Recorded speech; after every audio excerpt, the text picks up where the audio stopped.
In the quiet village of Borley, there was once a house that became impossible to ignore. Not because of its architectural design, but because of what people said was inside of it.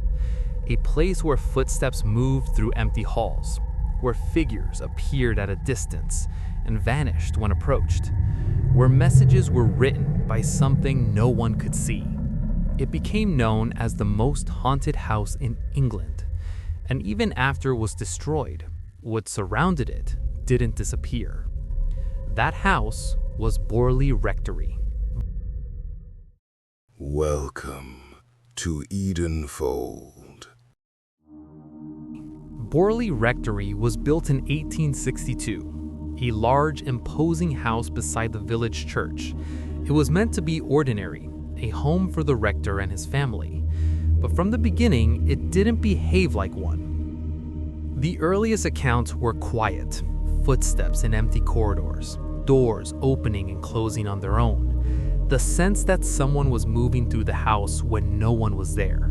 Then came the figure, a woman, seen at a distance, pale, still, often near the grounds beside the church.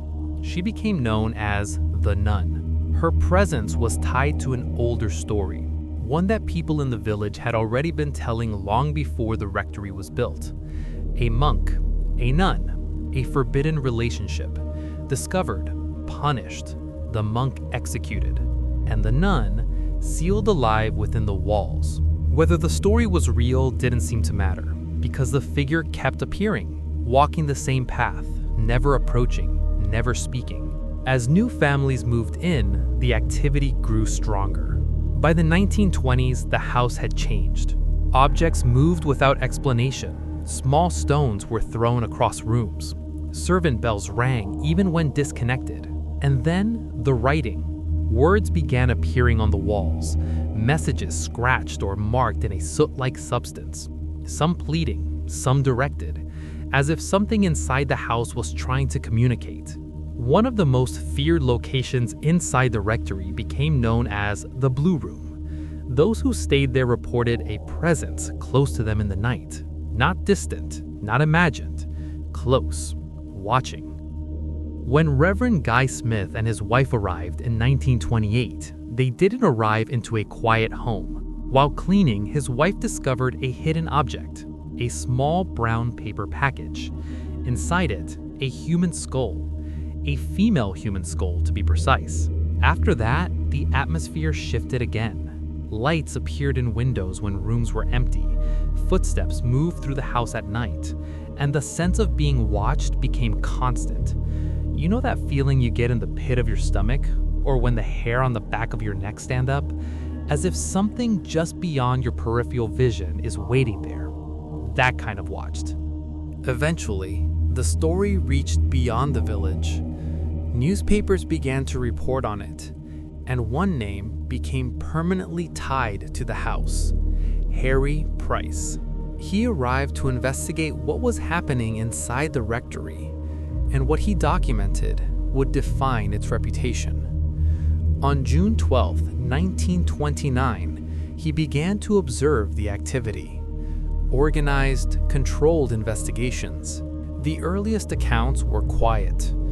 Footsteps in empty corridors, doors opening and closing on their own. The sense that someone was moving through the house when no one was there. He even rented the property for an entire year. During his time there, he had actively attempted to contact the entities, and what he described only added to its reputation. Objects thrown across rooms, furniture shifting, cold spots that seemed to follow people, whispers, footsteps circling beds at night. Harry's investigation ended in 1938, and not even a year later, in February 1939, Borley Rectory was destroyed by a fire. Officially, the fire was said to be caused by the new owner, Captain W.H. Gregson, having knocked over an oil lamp in a hallway. However, other accounts suggest that multiple fires had broken out through different locations within the property all at the same time. Borley Rectory didn't remain just a British story. Decades later, during the 1970s, another pair of investigators would become connected to the location: Ed and Lorraine Warren. Known for their work investigating haunted locations across the world, they were drawn to Borley, not just the rectory, but the church beside it. By the time they became involved, the rectory itself had already been destroyed, burned in 1939, demolished in 1944. But the land remained, the church remained, and according to those who visited, so did the presence. The Warrens focused their attention on the church and surrounding grounds after having heard of many reports of the bells ringing at night and sightings of a headless monk. Inside, Lorraine reportedly sensed something immediately, a presence tied not just to the building, but to the land itself. Accounts describe her reacting strongly within the church, pausing, listening, as if something was already aware of her. She described the presence that felt old, not residual, not passive, but something that remained with intention. Ed documented what they experienced: unusual sensations, cold areas inside the church, a feeling of being watched even in open space. They were particularly drawn to the legend of the nun, and according to later accounts, what Lorraine described during that investigation would echo far beyond Borley, because years later, elements of that presence would be linked to something else entirely: the creation of a figure now widely recognized in horror, the demonic nun seen in the movie The Nun. While the film itself tells a different story, the imagery, the concept, and the idea of a religious figure tied to a place of suffering drew comparisons to Borley's long-standing legend: a figure bound to a location, a presence that didn't move on. Back in Borley, even after the rectory was gone, accounts continued. People reported seeing figures near the church, hearing movement in empty surroundings, sensing something watching from the edges of the land. Urban explorers visited the site. Investigators returned. Stories continued to circulate. And despite attempts to explain everything that happened there, the location never fully lost its reputation. Because Borley was never just about the house. It was about what people experienced while they were there. Now, we all have our opinions about the paranormal. There are believers, skeptics, and those in the middle. That this is yet another account with scale to it. It's how far it spread, from a single house to international attention, to investigators from across the world. And even after the building was gone, the focus didn't disappear. It shifted to the land, to the church.